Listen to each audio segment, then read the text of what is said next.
Hey guys, this is Steven here with another video on how to play some of my favorite puzzles. This one is on Star Battle. The rules are pretty simple. It just states that in every row, column, and outline shape there must be two stars, and the stars must not be adjacent to one another. So for example, if a star is here, which I'll indicate with an O, all adjacent squares, including the diagonals, then could not be stars. So simple enough. What I'm going to go ahead and do is I'm going to start to solve this one and share with you some tips and tricks that I use to crack these. Now I'm not going to solve the whole puzzle just for the sake of time, but I'll go through a big chunk of it. So first and foremost, you want to start with the very small sections. So you look at a section like this one, or this one, we can solve those pretty easily. And the reason why is this is a game of elimination. You can first start off with knowing where stars can't go.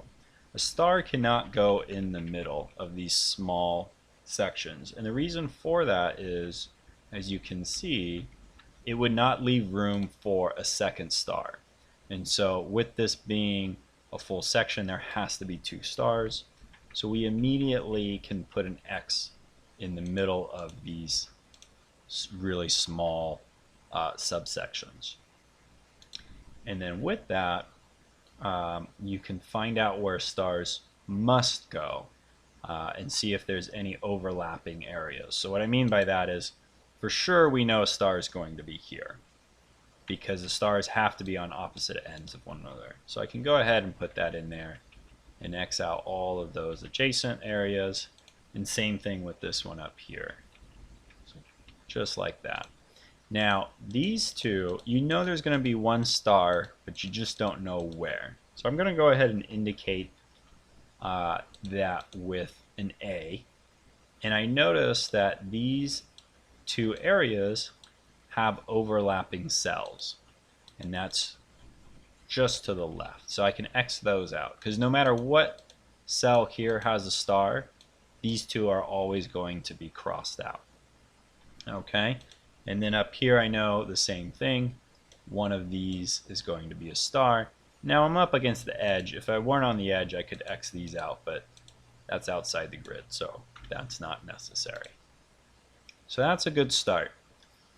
Next thing is we know that this column here has already been solved. There's already two stars, 1, 2. So that means there can't be any other stars in that column.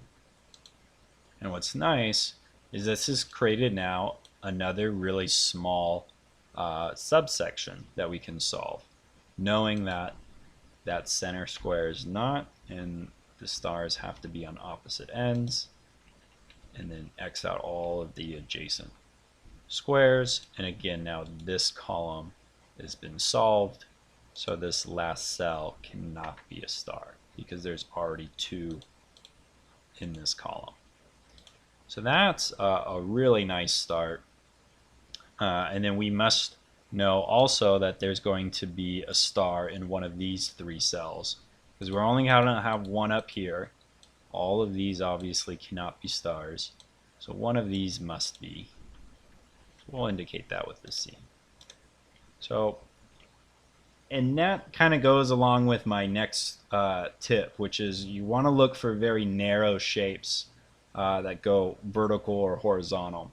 So again, look for really small shapes or very narrow shapes, and because that's very helpful. And usually in the easier puzzles you'll have more of those. In the harder puzzles, obviously they're not going to make it so simple by giving you really narrow shapes or really small shapes.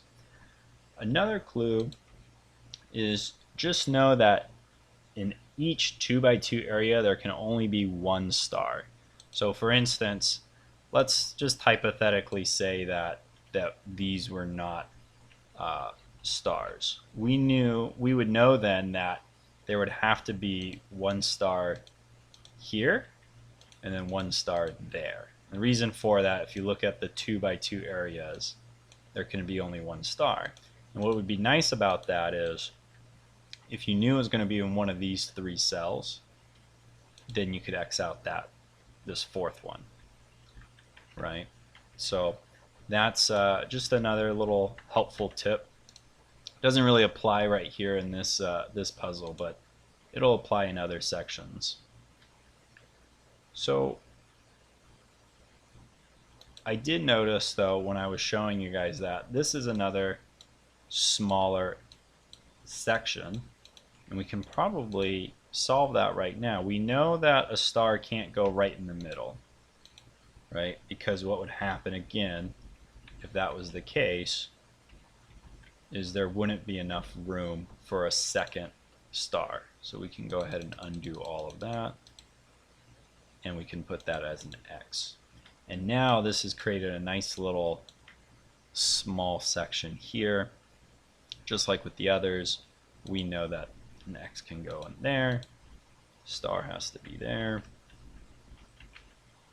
and then leaving one of these to be a star.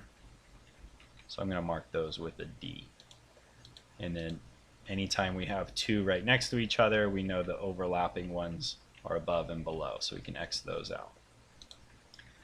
Now the next tip I would give is, at least for me, I'm a very visual person, and colors are extremely helpful. So anytime you have something that you know is going to be horizontal, meaning there's only one way it can go, left or right, I would color that a certain color.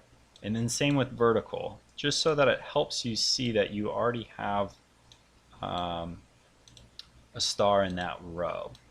Even though you haven't exactly figured out which cell. And the reason for that, you can see how that's helpful. I already have one here, and I know one is going to go here. Therefore, I can X out all of these other ones. And now that's solved this, because I've X'd out one of those two. So the other one has to be a star. And then those are all adjacent. So you can see how coloring is going to be helpful, at least in my opinion. So we can mark that off there. And there you go. So one last tip I'm going to leave with you guys before cutting the video short is probably the most difficult one, and it took me a while to get.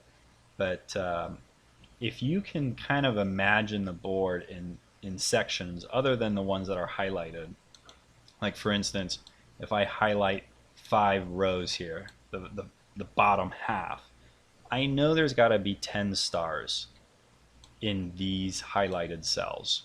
And the reason for that, again, is there's 2 for every row. If I have 5 rows, that's 10 stars. And I know there's 2 stars in each section. So with that being said, I have one section here, that's 2. One section here, that's going to be 4. One section here, that's going to be 6. One section here, that's going to be 8. And then I have this oddball star that's kind of jutting in.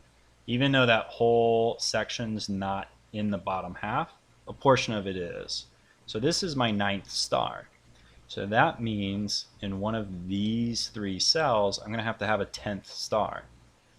And that's extremely helpful because I know that 2 stars can't go in there, because otherwise I'd have 11 stars in these 5 rows. So with that being said, 1 star is going to go here, and then the other star in that section is going to go up here. And so we know we can indicate that there. And I'll highlight that since it's going horizontal. And we know we can X those out and X that one out. And then we know that there's going to be a star here. And we can color that. And then we notice we already have a star in that row. So that's our 2nd star is going to be one of those F's. So we can X that one out. And there you go. And you would continue to go around using logic and deduction to solve the rest. And I think you can see how this would fall apart. Again, there must be one here because that's the last 2 cells in the row, and there's only 1 star. So there's got to be one there.